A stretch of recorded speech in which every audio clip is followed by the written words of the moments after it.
The man, the myth, the legend. And who knew he was such a good-looking chap? Look at that. He's done. The father of the Zestimate man himself. He's retired from Zillow. And overall, I think he and Zillow have done a fantastic job of making information more accessible to the general public, because that's honestly what it's all about, in my opinion.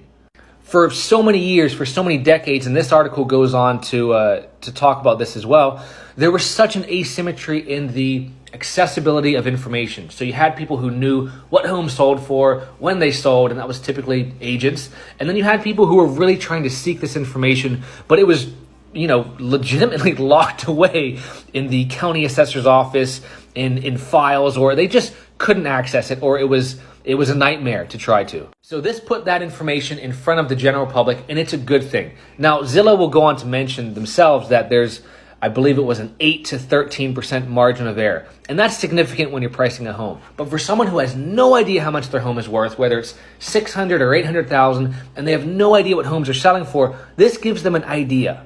And a lot of agents will say, or they won't say it, but they'll think it. And they'll think, well, that's where my value comes in. I don't want them having that information. But if we just think about it, it gives the consumer a bit of information so they have some knowledge to help make a decision, whether it's buying, selling, renting their house out, when they want to do it.